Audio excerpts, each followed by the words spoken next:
And take off. Sup, nerds? Damn it, Reed! You stole my thunder. Oh, It's my thing. It was my thing. But then, like, you know, like most winning civilizations, I come in and I steal it and make it mine. God, My people will win the culture war. We're resilient. I think you mean everyone else at this table is resilient to your culture. I'm the minority, okay? True story. Reed's the only I am the white guy minority. amidst East Indian and a bunch of Mexicans. I mean, I'm not East Indian. I'm Indian. Indian from India. She's East Indian, born and raised on the playground.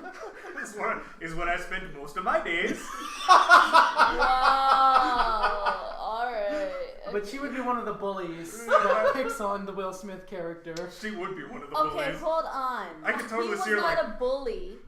Okay, Will Smith's character No, hits him in the one of head the with characters- a ball. No, you'd be one of the bully characters. You'd be the one bouncing the ball off of his head, and just be like, hey. See? Anyways, sup nerds? Sup, nerds? This is podcast number 7. Yeah, we're already on 7. Sup, nerds. Yeah. It's just where I'm at. Before you know it, we'll be at podcast number 135, and we'll be like, how did we get here? Podcast umpteen. Podcast, Irrelevant. whatever. But, Irrelevant number. It doesn't matter. Today's gonna be. I think today's gonna be a short and sweet podcast. We've got a lot of stuff going on. A lot of stuff going on in the background. Do we? But yeah, I think we're gonna start off with how our weeks are going. I'll go ahead and speak for Ray and me. Oh, forgot the introductions. Yeah, Host Javi, as usual, and sitting with me is Ray. Hi. Baby. There you go. That's the baby, but that hi was Ray. We got Reed. Yes. Who, giving due credit, he did coin the sup nerds. I did, and then you made fun of me for it, and then he said it, and you said it was cool, and I was like, why is it cool when he says it? I need This to was find. even I need to addressed- find this out this now. was I'm even gonna a- go back. This I'm was gonna listen. addressed in the first podcast. I said this whole thing, and then Proof. yeah. We've got Natalie with us, What's up? and joining us for the first time in a while. Special guest, Ernest. Woo! Yeah! So first of all, I want to say it was originally What Is Up Nerds, and now it has been changed That's to Sup right. Nerds. So that is how much I have missed. Because you would say "What is up, nerds," and then I would shorten it. That's remember. true, and then it just kind of like morphed into sup nerds. It hasn't even been that many episodes. Why are we forgetting? Well, there's a It's lot all of the time. alcohol. It's a lot of yeah, time. that doesn't help. Yes, it was. Finally doing Anyways. this sober. Yeah, for the first time. I feel like something's missing. I need a bottle. Anyways, you were doing news. That's not gonna work. Yeah. Anyway. So, yeah, we're going to talk about our weeks. Ray and I are moving Yay! down to sunny San Diego. Where it's always beautiful weather. SoCal. The grass will literally be greener. Yep. Yes. Quite, yeah, Oh man. quite literally. on. So our week has Yeah. been absorbed with packing and selling the house, and more packing and stuff. Trying to put as much stuff in the car as possible, and so yeah, we'll be heading out here pretty dang soon, and we'll be continuing our podcast down in San Diego with you guys. Sad to go, but next chapter of the lives must begin. Santico, I'd like that. Sad to go, but excited to leave. Sad to go, but excited to leave. Yeah. Should be any more contradicting. Reed, what about you? What's going on? Currently, I'm just doing. It's like all just manual labor, working at an apartment, fixing it up so other people can rent it. Because me and my family, we do work for like one of my dad's friends. It's one of his rentals, and so like I was tearing out dead rose bushes yesterday, and just like general like just landscaping, cleaning, sweeping, picking up stuff. Good times. Still playing Overwatch. So, I haven't played Overwatch in a long time. I've been playing Skyrim, the special edition, but with mods. And so, like, particularly mods that just make the game better. It's not like game-breaking mods. I don't like playing, like, on God mode and then, like, wrecking all the NPCs because, like, that's not fun. Like, just starting off at the beginning and then, like, smiting random children. Like, Mighty smite. Which And has so- to be a mod in and of itself. because it is a mod, actually. I But, know it's a mod. Obviously, of course it has to. Has Be. to But be. like things that just improve like crafting. So like there's one where it improves like the amount of like metalgary work you can do. So you can just get like cast iron pots and pans, or armor, and you can actually melt it down to its basic elements and use that to make more armor, like you can in real life. Yeah. So like you find a piece of crap. That'd be super It's useful. and it's great, and it makes it so that your smithing increases whenever you're mining ore, not just when you make stuff. And it also when you melt down things too. And so you just get like random iron axe you don't need, melt it down, and it makes your smithing go up. And so that's nice. Oh, and then there's other things like it makes it so much easier. My smithing's already like 30, and I'm like level 6. Yeah. And I started off as a Khajiit, which are like severely hindered when they start off for like all combat, because usually they're geared towards like the more stealthy thief trees. But and so stuff like that, and that's just what I've been up to, playing Skyrim with all the cool mods that make it like dark, or make it so that like Wildcat mod, which increases the combat system. And so whenever you hit someone in like the head, it'll say headshot critical damage, or you hit him in the spine specifically, it says spine shot critical damage, and it'll do more damage than it normally would. So instead of just being like one big giant like health pool, different body parts do different things. Oh, that's kind of Interesting. But it works for the enemies too, so you got to be careful because they will wreck you. And so it just makes the combat more realistic. And it's other things like that. Like at nighttime, it's really really dark, and so you actually need a torch or like mage light to see where you're going. So stuff like that. But that's pretty much what I've been doing, working and playing Skyrim. I forgot to mention my week in gaming. I've been playing a lot of Final Fantasy XIV, the MMO, and they've been doing the maintenance since like the 15th. So I'm currently going through withdrawals, and I won't be able to play until this weekend because I'm moving. How will you manage? Huh? How will you manage? I'm currently not. I'm freaking out on the inside. All right, well, we'll try to distract you by listening to Nat's week. Yes. Perfect. Well, haven't done a lot of gaming. Have been out there just basically working. It's swamped out there right now in the real estate world. So it's kind of been one of those things where haven't done a lot of gaming because of adult responsibilities. Because adulting. Hashtag adulting. Hashtag adulting. Which sucks. Yeah. The good thing is that I do love what I do. So. Yeah. Oh, I have more news, but I won't interrupt you. Continue. Oh, that was it. Would you like to share? No, I will let Ernest go, and I will go last. Ernest. No, you go. I've got a lot. He's really pent up. Yes, my thing is short. I've recently been slowly acquiring things so that I can make a forge, and then also I've acquired anvils, and I'm slowly acquiring material that I can make things out of. I bought hammers today.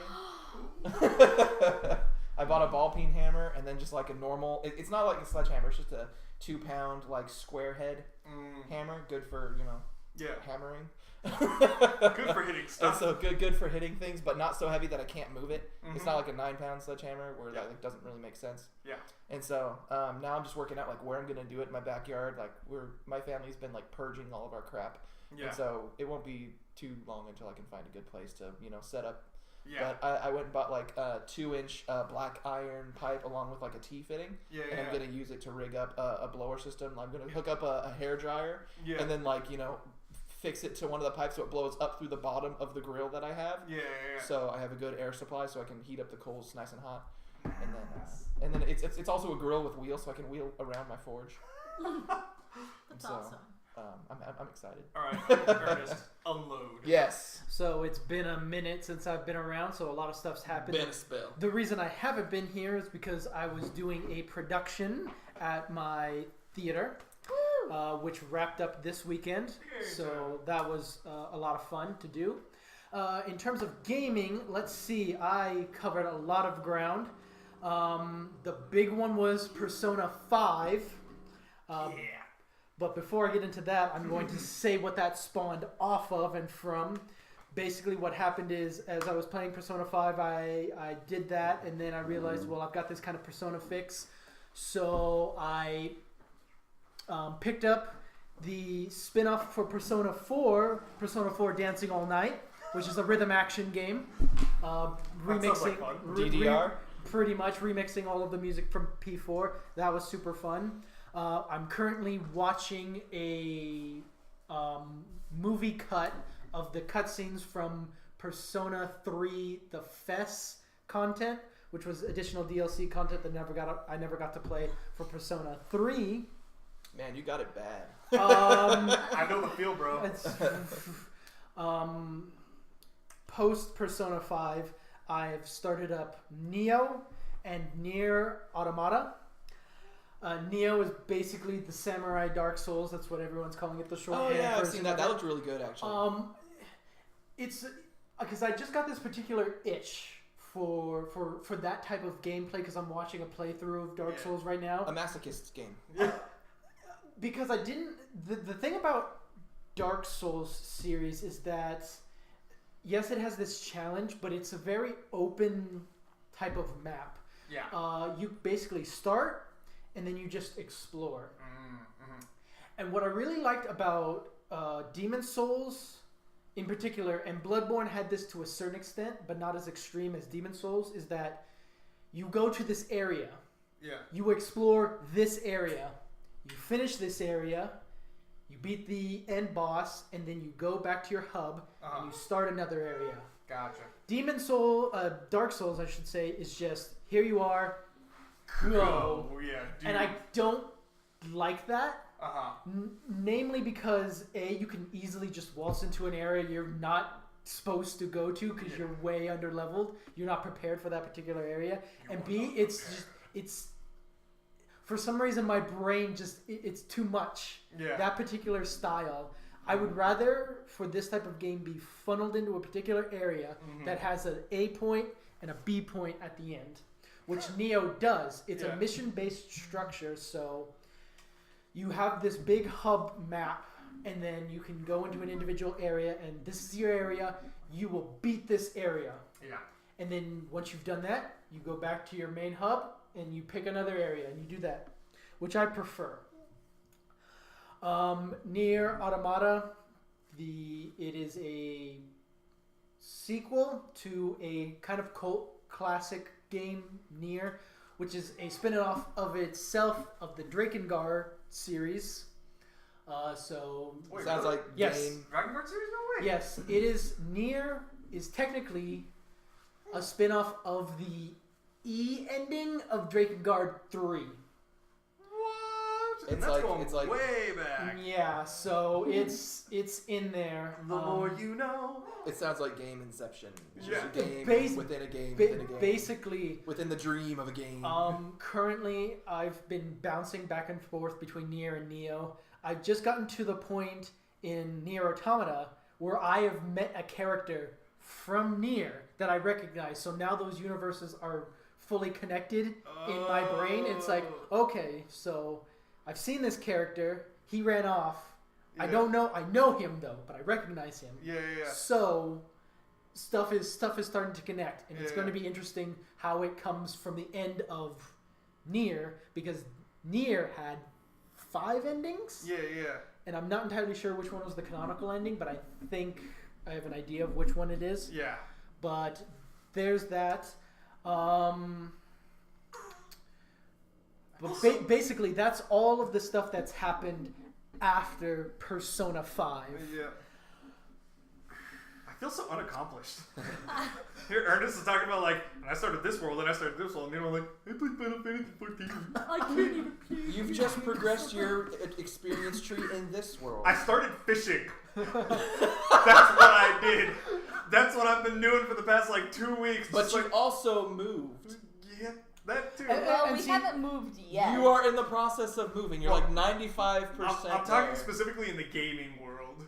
But here's the thing, like up until recently, I did not have diversity. Yeah. There was only Persona Persona. 5. There was only Oh, not even Persona, just Persona 5. Persona 5. There was only that. Yeah. I had my handheld stuff that I do at work, but at home, that was all there was. Yeah. And it was this was an annoying time for this game to come out, because I was doing a lot of theater stuff. Yeah. So I would come home, get maybe an hour to myself, and then I'd have to go to the theater for rehearsal, come back, get an hour, Yeah.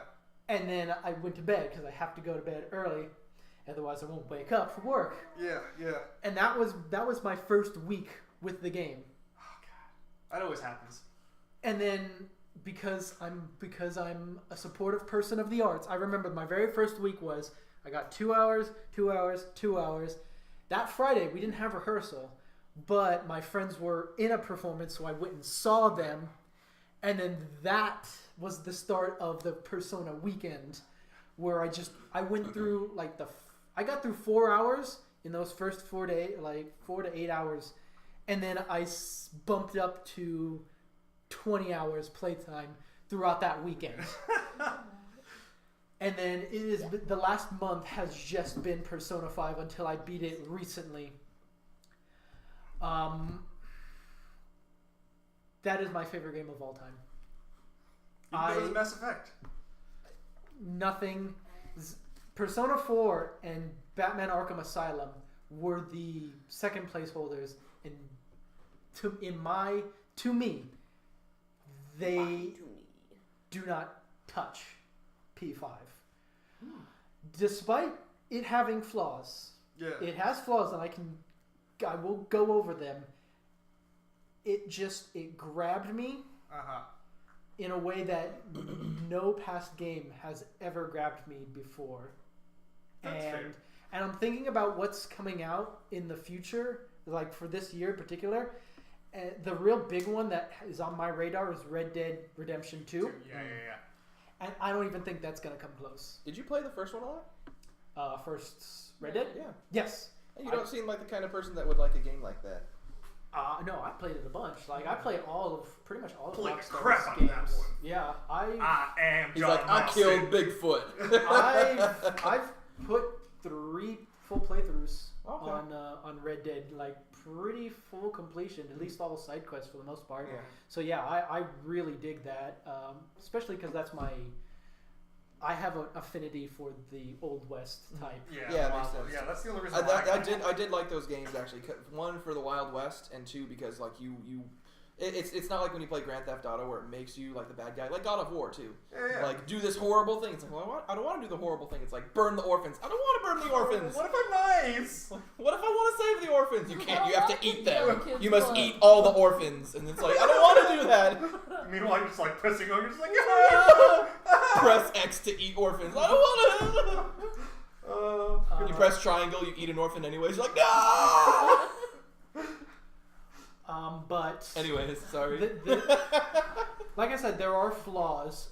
Number one with a bullet is this has deep roots. This series, and it goes back to one of the worst RPG tropes that you can have is that if your main character dies, game over. Yeah. Oh. Fuck that. Yeah. Fuck that with a passion. That is one of the worst RPG elements you can have, and especially in a 2017 game. Yeah. And because this is a game where combat can swing based off of elemental advantages, weaknesses and critical hits and things like that affect not only the enemies but your party. So you can very easily have a persona equipped that makes you weak to to an enemy's element. They hit you with it, and then they get a chance to follow up. Yeah. Most of the time, they'll hit another person on your team, but if you get unlucky, they'll hit you again. It could be a crit hit, and then just all of a sudden, the rest of your team's at full health, but you just happen to get those 2 unlucky hits, and then game over. And that's it. Depending on how far back you've saved, that's your save. Yeah. Oh, I see what you mean. That happened to me in Skyrim the other day, but I won't go into it yet. It's like a thing of, and it's something that changed between P4 and P5, which is nice, is that you can pretty much save anywhere as opposed to having set save points. If you just forget to save right before you go into battle, how far back do you go?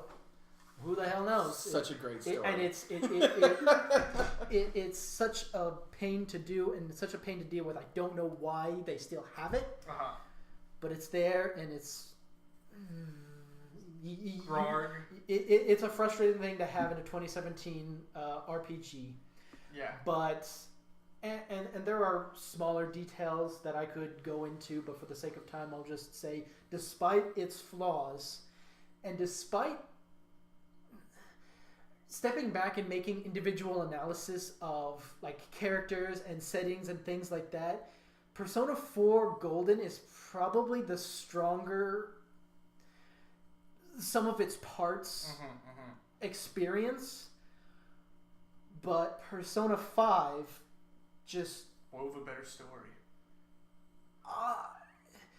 Again, it's the, I won't even necessarily say that to a certain extent, but it grabbed me in possibly the way that Persona 4 originally grabbed me, and it's just been so long that I don't remember. Possibly.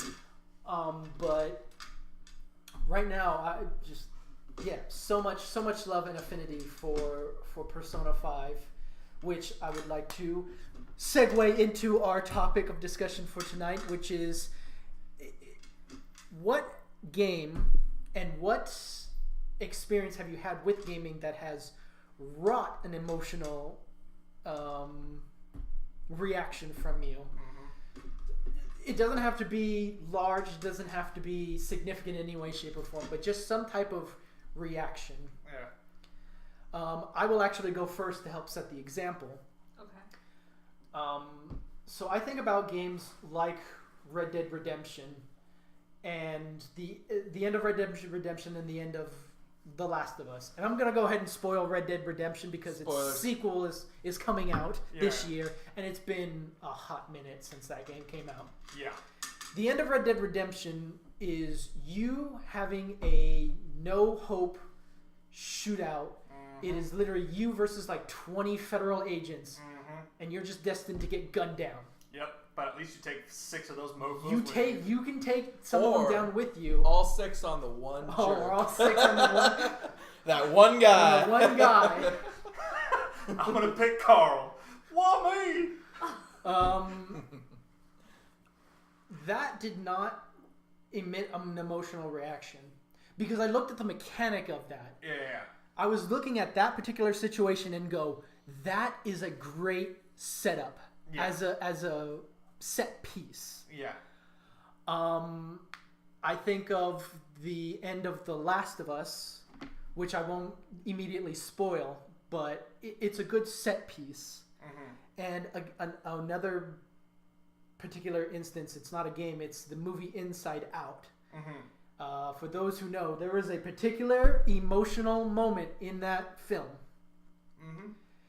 And when I saw that, I did not have a sadness. I had a, that's really good. What Because... What was the moment? Okay, spoilers for the moment. Spoilers for Inside Out. If you haven't seen that movie, see that movie. It's It's been a great out moment. for a while. It has been out for a while. You should see that movie. It's a great movie. But it's the moment when they're in the pit where all memories disappear. I know what you're talking about. Yeah. You got it. You're not. Have you seen I've seen this movie a couple times. But So it's when Bing Bong sacrifices himself to let Joy get up to the top of, How and dare you spoil and this for me? and she disappears. What does Bing Bong look like, Natalie? I don't give a fuck. Okay, so just like a two minute context. Bing Bong was the main I remember character's- that he's the He's furry- the imaginary He's a purple He's the elephant. imaginary character. Okay. Her best friend essentially. My favorite part of this is that you answered it for me. I don't give a fuck. I don't give a fuck. I don't give a Wait, fuck. I want to know because I don't remember this emotional. So Bing Bong was like her childhood best friend. Yeah, That I was, remember that. Imaginary. And they're trying, basically, Joy, and Joy's trying to get back because she's somehow Right, I not remember connected to that. the whatever. And they get trapped in basically the pit of despair, I remember the that. pit of discarded memories. And Just tell me the emotional part. the emotional part was like they keep trying to get out, but there's too much weight on the sled in order for them to Because it's actually make Bing it. Bong and Joy. Because it's Bing Bong and Joy, and so they finally make it. But what Joy doesn't realize is that Bing Bong, he got the sled started, and then he fell off the back. He jumped off. He jumped off, or he didn't fall. jumped Yeah, off. he let himself jump off. He let essentially. himself be forgotten. He let for himself the be good forgotten. of the little girl. And there's a small bit of dialogue between Joy and Bing Bong. She's like, you know what's gonna happen to him. He's like, yeah, I know, but I care for the girl more. Go save her. And then you see him just Fade watch away. him fade away as a forgotten memory. And it's just like that's part of the emotional moment because like that character is such an integral part of the main character, and it's such a big memory, and he wants to be remembered and all that stuff, but he sacrifices himself in order to save the girl. Dang. And Yeah. so, like, I only saw that moment as a good set piece part of writing. Like, this is supposed to emit an emotional response, and it's doing a great job at it. It's not doing it to me, though. Yeah. Because I'm recognizing it as a mechanic as opposed to being in that moment emotionally. But for me, there has actually been a couple of examples where I have actually been emotionally invested in a story, which doesn't normally happen in video games for me. In media in general, I feel like I have this natural barrier to it. Mm-hmm. I think partly because we've spent our entire lives being told, video games, they're causing the violence because the shoot, bang, bangs, and all this stuff. These dang kids playing all them video games. Darn kids in your Nintendo. And so I feel like I have this It's always Nintendo. this barrier that it's like, no, I can clearly tell the difference between reality and fantasy. Yeah. So much so that I do not allow myself to get very deeply emotionally involved in games. Yeah. But there have been a couple of examples recently that have altered that. The first one is going to be Final Fantasy 15. Interesting. That is a game where it's you and your bros on a road trip, and their stuff happens. Yeah. And I feel like this is still okay. Again, for the sake of our dialogue, I'm going to spoil a bit of Final Fantasy 15. It's okay. So Spoiler alert. Spoiler alert for those Spoilers warning. again. Just a couple of minutes. You have this big climactic boss battle about a little over halfway at the game. You get separated from your bros. When you guys are reunited, the character of Ignis who is one of your bros is straight up blind. Oh wow. Because the three other characters are doing something while you are fighting the boss solo. Yeah. When you guys reunite, you don't realize, but the first time you see him, blind. Yeah. He is with a walking stick and everything. Oh man. And you're on a train, and you kind of have the discussion about what has happened, and he's like, no, I'm with you guys to the end. I want to continue on. So you have this train ride, there's dialogue. You get off and you need to go into a small dungeon in order to... I forget exactly why you're there, but you need to go down there. You have an option. You can either say, all right, because Ignis is the one who preempts you. He says, are you ready to go? Yeah. And you can tell him, all right, let's go down. Or you can tell him, sit this one out. Yeah. And I sat there for a moment going... You're torn. And part of it was a gameplay mechanic because I don't want him to miss out on the experience of battle. But at the same time, he's fucking blind. Yep. And so I decided to take him along with me because I chose the mechanic over he's fucking blind. Yeah. You monster. In the dungeon, Did you call him? in the dungeon, he is so much slower than the rest of you because he's fucking blind. And in combat, he is literally just blindly swinging his weapon Wow. because he's fucking blind. That's heartbreaking though. And the thing is, at the end of it, he has like this big like redemption moment where he unlocks this ability to, based off of all of his other senses, to cast a magic item that you need to help beat the boss of that dungeon, Yeah. which you would not have been able to have done without him. Yeah. So I'm curious to see if you can actually leave without him or if that's just a non-choice. Yeah. But he has this moment of, I've been dead weight this entire time, but now I had this moment where I helped out big. Heart of the cards, guys. And then there's so big major spoilers kind of done. He eventually learns to deal with the situation, and he becomes an effective member of the team again. Gotcha. Okay. That got me. Like, to literally see him stumbling, and at first I'm just like, okay, we're running, and then one of my characters actually says, hey, yo, we need to slow down. And I turn around, and he's like 6 miles behind everyone else. Running into everything, guys, boom. And it's Guys, like, boom. no, seriously. Oh, God. He is tripping over, like, upturned branches in the, and I stuff. will go over there. Because he's blind. Yeah. So that's like, oh, damn. My heartstrings. My heart.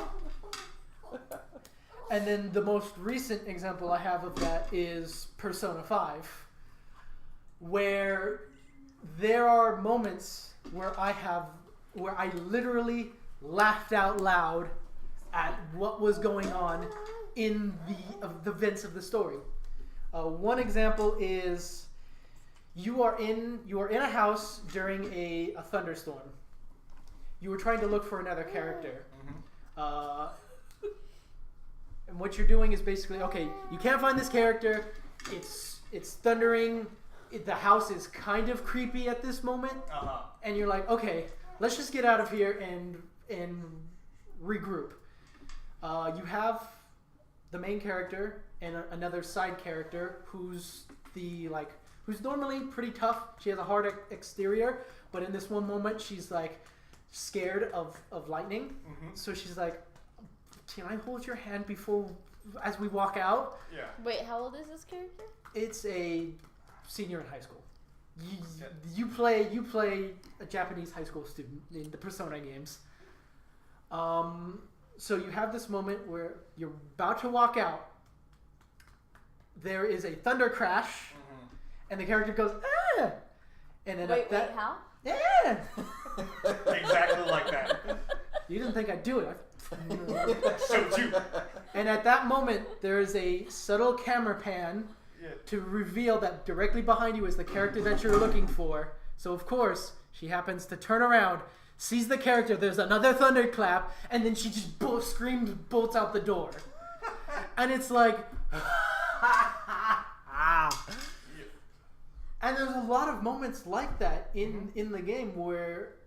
And again, it's partly because you become so invested in this world and in these characters where it's a lot easier to just laugh at the situation.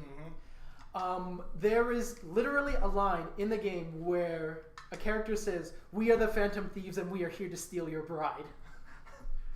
Outside of the context of the game, that's a corny line. It's a really cheesy line. Like, I can see you having the reaction, Ray, to, that's fucking stupid. Yeah? Immediately in my head, I thought, cool story, bro.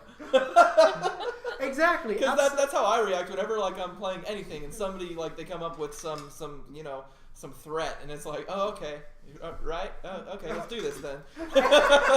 All right. and it's like they made a reference, like a throwaway line to that particular, not that particular moment, but that particular line. Yeah. Like your character gets asked the question, what do phantom thieves do? And you have an option to choose, like steal brides or something like that. Yeah. And in the moment you look at that choice and it's like, that's cheesy, that's too much. But at that, when the moment that it's actually said out loud, yeah. I'm so invested in it that I'm like, yeah, let's do it! Boss fight, go! And I do not, like, there are not a lot of experiences I have with games that evoke that. So those are a couple of examples. I will now pass off to whoever. Pass the torch. The bride. Natalie, do you want to weigh in on this? I want to wait. I have 3 instances. Yep. I'm trying to top. You're trying to categorize them? Yep.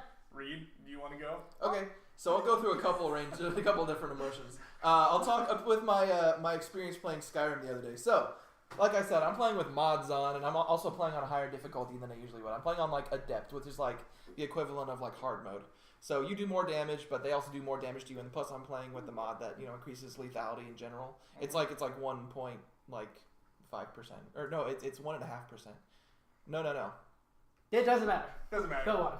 It's much more. I want to know the exact amount. It's 1.5 times more. 150% more pain. Math. That's what it affects is. reading. There it is. That's what it is. I can't math, so don't ask me to math. I can do other things. Just don't no. No, not math. So, anyways, I'm walking. If you guys understand, I'm walking around the throat of the world, the big mountain. You know. Yep. I'm walking from Whiterun to Iverstead because you have to, because that's part of the mission. You actually have to walk there because I could fast travel, but that's lame. Yeah. And at that point too, like there's no place to fast travel to. Yeah. And so I'm walking around. I pretty much get all the way there. It's nighttime, so it's really dark. So I'm actually using a torch because I can't see the road. Yep. Except for 5 feet in front of me. So I'm walking up. I get to the bridge. I'm talking to the people. Everything's good. And then this courier walks up and he's like, "Oh, I've been looking for you. I have a message for you. Here's this." And he's like, "It's from," and then at that moment, a bear roars, comes up behind me, specifically picks on me out of the 10 people that are in the area, hits me twice, and I die. While I'm in the dialogue menu with this freaking courier who just murdered me. It's your fault. And the thing is, I heard the bear, so I was like, "Oh crap, well I'm gonna exit out of this." I tried to exit out and he just kept talking. And it wouldn't exit out, and I was like, "No. No."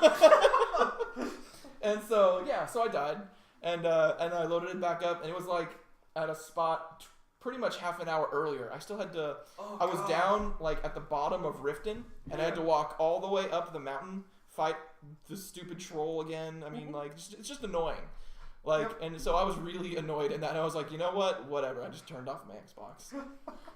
But before you realized how far back you were, did you have a moment of ridiculous? I was like, that freaking courier. Why? Out of all the times, it's the middle of the night. It's because whenever you go to a town, it activates certain passive events, that happen. The second you walk into a town, no matter what happens, after a certain amount of time of gameplay, this guy's going to show up, he's going to give you this letter, which activates a mission. It's just how the game works. Mm-hmm. And so it just so happened that, I was playing in the middle of the night, I couldn't see a bear. For whatever reason, the bear thought I looked the tastiest, even though it was I was the only one in armor, everybody else was in clothes. I don't understand. You have to get a can opener to me, man. Exactly. And so, I could have taken the bear too, had I not been in a chat menu. Yep. Had I not been locked in a chat menu. Yep. That's super frustrating. So, that happened. And then, So, emotional reaction, fuck that bear. Yeah, freaking, and the courier, that guy, I'm gonna find him. I know where you He'll pop up again. And when he does. And so that's kind of an annoyed reaction. Another one, where I kind of feel sad, but then also at peace with the situation, and you come to just full understanding of what's going on. I talk about it a lot, but BioShock Infinite, that game, spoilers, you find out that there's this guy named Comstock. He's the prophet of the flying city. Mm-hmm. And so you find out that he's actually you, just really old. Oh, and wow. So the game deals with a lot of quantum physics in that you jump realities. Mm-hmm. And so there's this lady called Madame Latesse, and she has a brother, Mr. Latesse. But they're actually the same person. Just the only difference is that they're gender, and they're from two different realities. Yeah. And so because the whole point of the game is that in life there's consistencies and variables within every single life. And so that's why BioShock Infinite happens in the clouds, and then the other two BioShocks happen under the sea. So there's always a tower, but then where the tower goes is a variable. Mm-hmm. There's always Booker DeWitt, but then who Booker DeWitt becomes, whether it's Comstock or whether it's the enemy from the first game, I forget his name, it's a variable. Yeah. And so there's always set players in every single reality, but then who they are and what they do are just variables. Yeah. And so one of the quotes is lives lived, and then it's died, dies, will die. And so it's just variables within everything. And so that's kind of one of the big things at the end is you finally get there, you kill this old man, okay, and then you're everything starts freaking out, and your nose starts bleeding, and then Elizabeth, the other sidekick, it's oh, okay, well, you kind of figure out that you are, after a bunch of stuff happens in the game, she kind of comes to her full power. Yeah. And so she suddenly sees every single reality and every single possibility. She has this mind explosion moment where she can just do everything now. She can just do what she wants. She can just alter reality. And so, what? Anyways, you basically are a Comstock. You kill him, and then it's like, oh, okay, well, in order to keep you from doing bad things, like regardless of what happens, like you're gonna become this horrible person. Yep. And so like you go like the game ends with you being drowned by her, but like 3 different iterations of her from 3 different realities. Yeah. And so like it's just kind of like that. At the end of the game, you're like, I just set my controller down. It's like I don't even want to fight. Like I didn't even try to see if like I could push buttons and like push her off me. Like when she was drowning me, I was just like, no, just let no, it has to. I'm just gonna has let to be. these in. It has to be. This is how it goes. And so it was like one of those ones. It was like after I played that game, I didn't really play any other games for a while. Yeah. I just couldn't. Yeah. It ruined you. Yeah. I was like, I just need to take a break. Yeah. Gotta figure myself out. Natalie, you want to do yours? Yeah, I have a lot of emotional reactions when it comes to different games. So I remember my first memory of one angering me was Beavis and Butthead on the Super Nintendo. Oh, you know I'm dropping it old school. Like, there's still like I just did a Google search on what the cartridge looks like, and the second thing to search for is cheats. So I fucking know that is just non-negotiable. That game is hard as shit. Yeah. All right. I'm Bungholio. Cornholio. That's what it was. And eats TP for his bunghole. But I would say if there's any emotional reaction that gets triggered in any game, generally for me, it's when I have to find fucking keys or something. Because I can't find those fucking keys in real life. I lose these fucking keys like every 10 minutes. So to have a quest where I have to look for keys And to actually find and the to key. actually find the key, I mean, Holding it above your head with the like when I first played the Water Temple, that fucking key that I didn't find for like 3 fucking days was the one under the. It's one of the I remember exactly which one it is, but when you go into the Water Temple at the very bottom, you open the door and you can like walk in and then it elevates. Well, when it elevates, all the way at the bottom is the key. So I spent days looking for that motherfucker, and it was just one last key. Mm-hmm. So that's the first one I get now. I'm like, I'm gonna get you. Get you out of the way. I see you. I know you. Do like the 2 fingers to the eyes and just like, So I'm getting a lot of anger.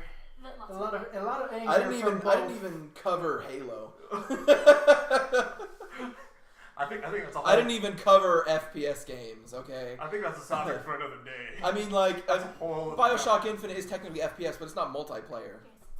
You know, and then we're not talking about multiplayer. I get super happy when I like think about like playing like Warcraft 2 or like Age of Empires, like those kind of games, because those trigger just happiness. You know, because I wasn't really doing it as an MMO. I was just doing it by myself, as single player. Yeah. So it was dope to be able to do that at a young age without even like realizing that I was doing it. So that always triggers happy emotions. So a soft spot for WoW because. We're the Warcraft. Yeah, because I was a Warcraft person. A Warcraft nerd. On my nerd. I think a lot of us were. Yeah. I lost quite a bit of time. Into WoW. I was thinking of. I lost time. It's for me. It's Minecraft. I was way too much time into Minecraft. Kind of want to start playing WoW again. Yeah, in World of Warcraft, I was in the center of an entire guild breaking apart. What? Because I stole some guy's girl. What? Oh shit! But that is a story for another day. On the internet. All right, so Javi, you have some examples of drama. I have plenty of examples of drama. And Emotional games have always been emotional for me. I mean,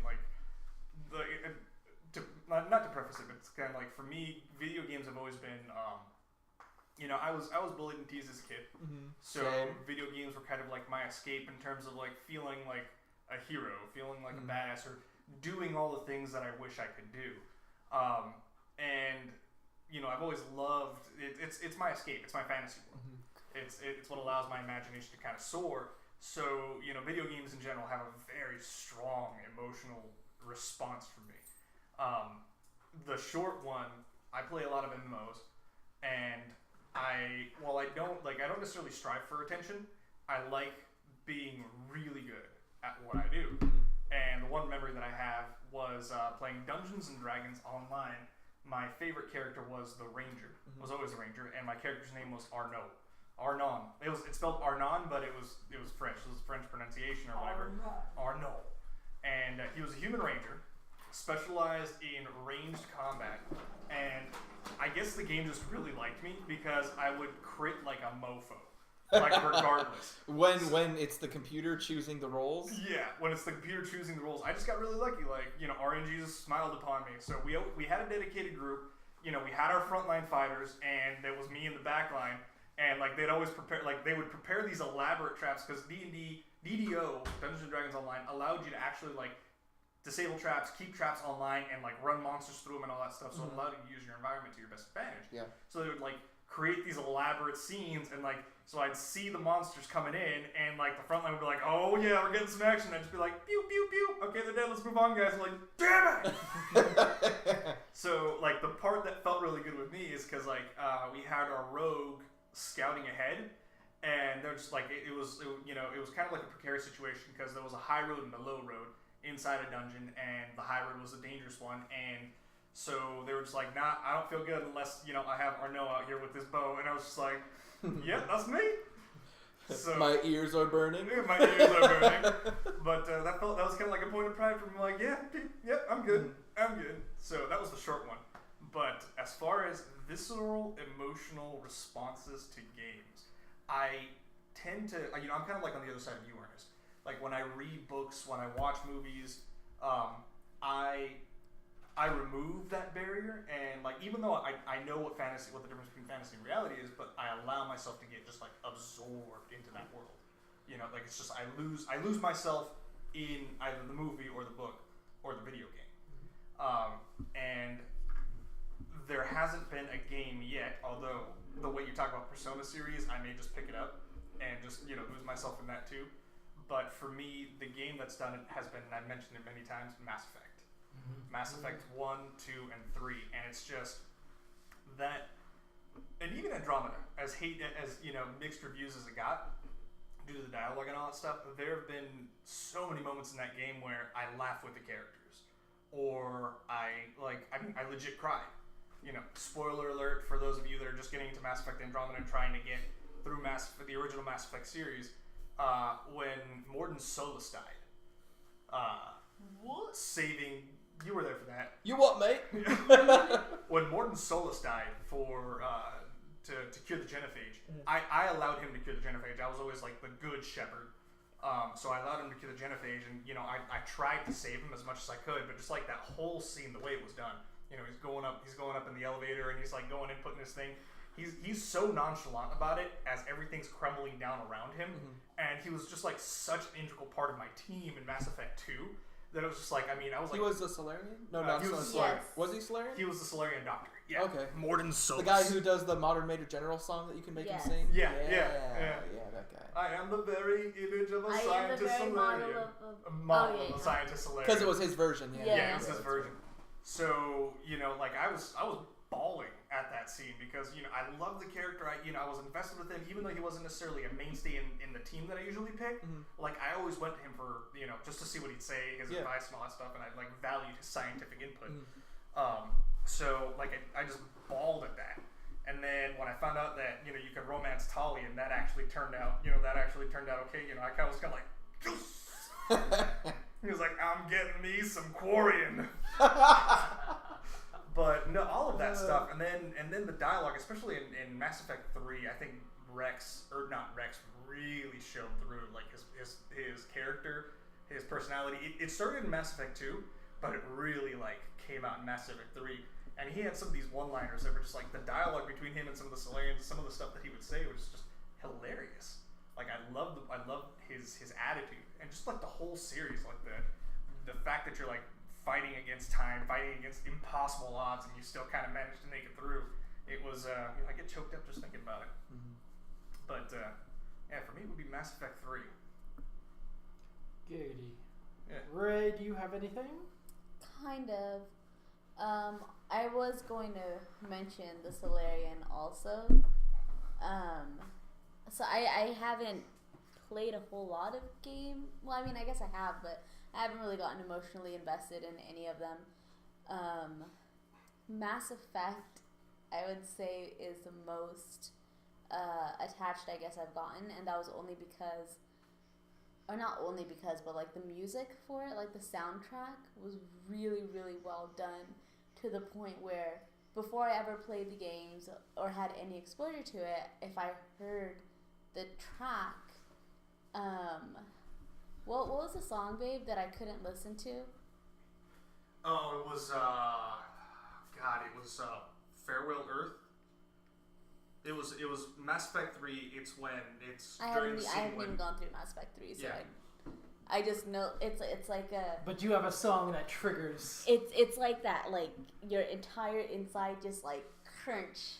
Well, I mean, kind of because thing. you know the sound that the Reapers make, Mhm. that like sound. It's the Inception sound. Yeah, exactly. It's because like the scene like it's especially powerful because the scene is the Reapers, they attack Earth, so shit's getting fucked up. Yeah, I remember. And Shepard's making his way out. You finally manage to make it onto a shuttle, and so you're leading. There are like 3 shuttles specifically. You're on one of them, and you see there's a kid that you encountered during your escape process. I remember I played that. Yeah, you try to save him, but he like escapes through some ductwork and all Yeah, that it stuff. goes through the You air see him get on the other shuttle, so you're just like, you can see Shepard going like, oh, thank God, okay, he made it. And as you're lifting off, like a Reaper comes in and he blows up 2 shuttles, and the one of the shuttles was the one that the kid was on. Kid, yeah. And this song is playing in the background, so like it's kind of sad.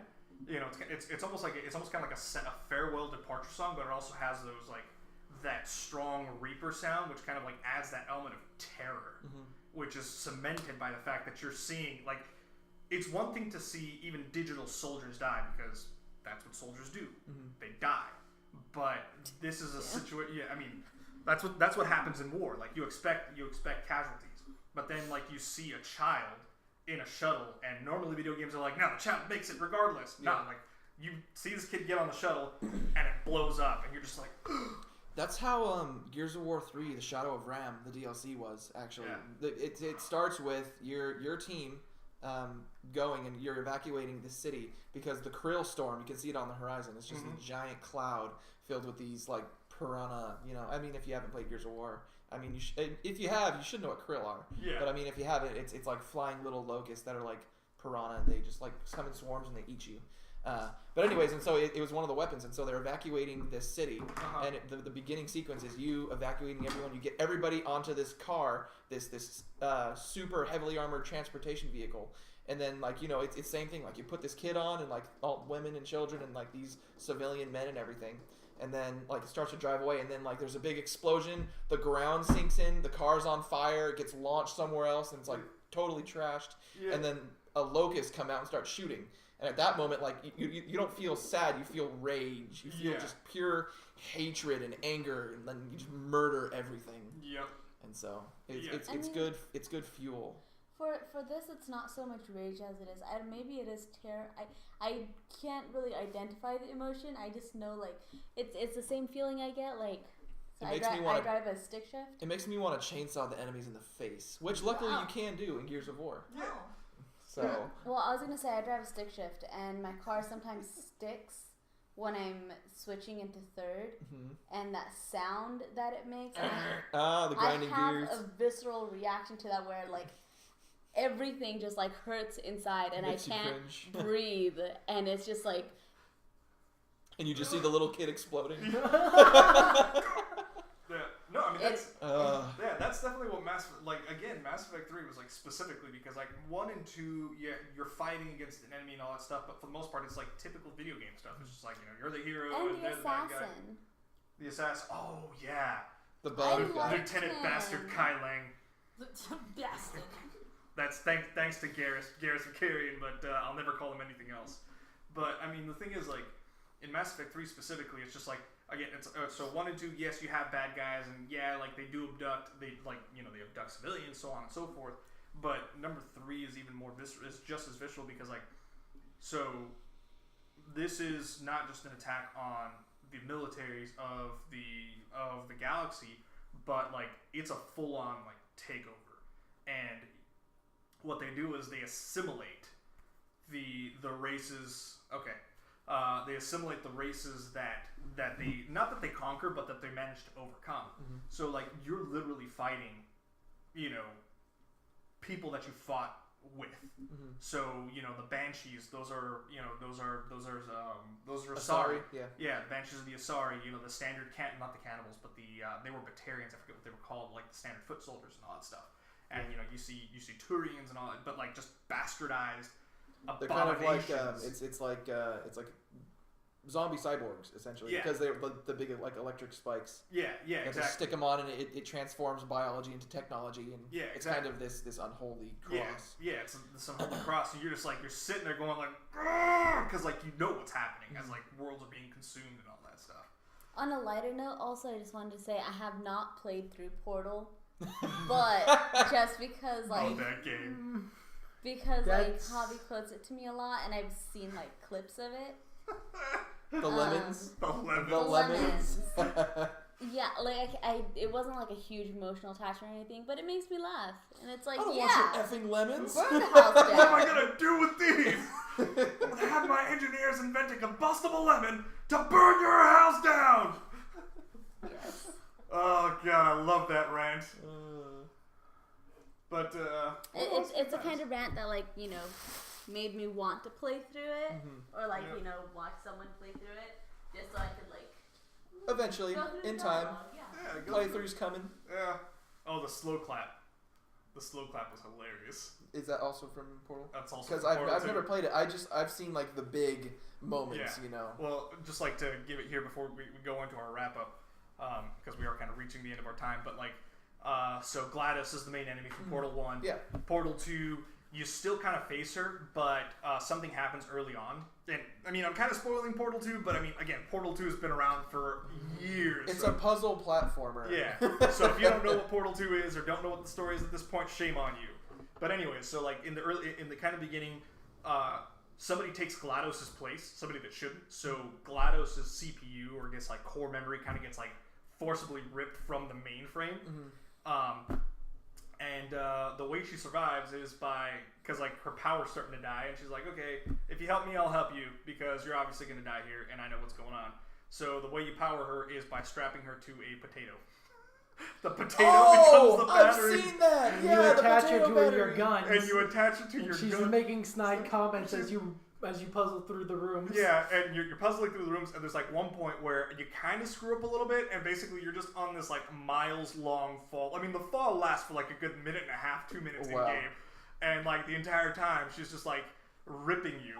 And she was like, "Oh, and this was like just after she got ripped out." She's like, "Well, let's see what else I have here," and then all of a sudden you just hear like, it's the slow clap. She's like, "Oh, good." That made it. Just seeing what files. It's like when you reach like the maximum memory life on your phone. Yeah. It's like, let's see, what memes should I keep and what memes have to go. Yeah. But like the beauty of it is, I don't have that problem. Yeah, It's I all have- my pictures. It's just memes. I have to go back to the dialogue, but like she does it right after like she's ripping you. Like it's like, well, this is a great situation that that you got us in. Let me see what applications I have left. Oh, good. The slow clap made it. You're just like, you little asshole. I should just leave you here. I will take that potato from you. But like it's and oh my god, there's another one. Oh yeah, there's one like there's a puzzle. I'm gonna go like through two, like a minute for two ones. Okay, Yeah. Yes, yeah, we'll wrap it up. A minute for like these two ones. So there's one where you're trying to. This is before GLaDOS gets separated or whatever. So she's putting you through the tests, and there's this one test where you have to like launch yourself. There's a catapult that launches you to the other room, and so you get on the catapult, and then it just goes boom, and you just like see your screen shake, but you go nowhere. And she's like, "Oh, I'm sorry. That catapult wasn't calibrated for your generousness. Let me," and she's like, "Let me." She called you fat. Yeah, and she's like, "Let me turn that up a couple of orders of magnitude." And then it launches you, and you're like, "There, that did it." You're like, "Oh my god, you bitch!"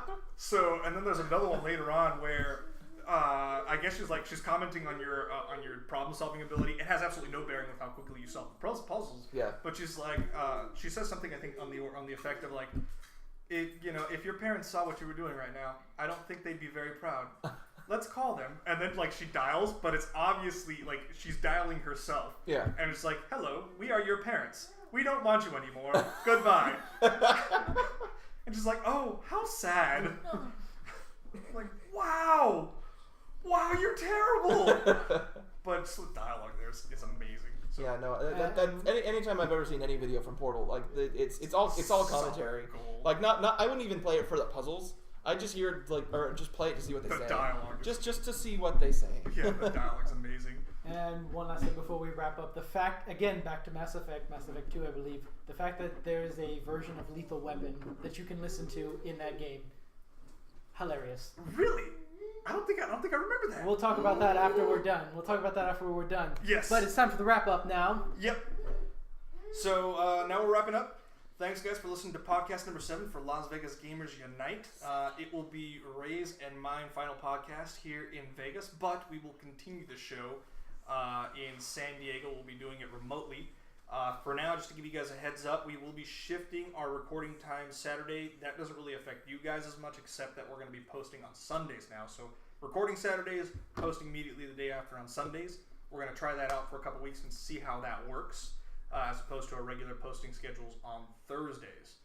That being said, we do want to remind you guys that Natalie is a realtor, so if you guys are looking to buy or sell homes, especially in the Las Vegas areas, give us a call, hit us up. You can find us on Facebook at Las Vegas Gamers Unite. You can find us on Meetup. You can find us, I believe, on Twitter. Mm-hmm. Yep, and on SoundCloud under Las Vegas Gamers Unite. That's where our podcasts are going to be posted.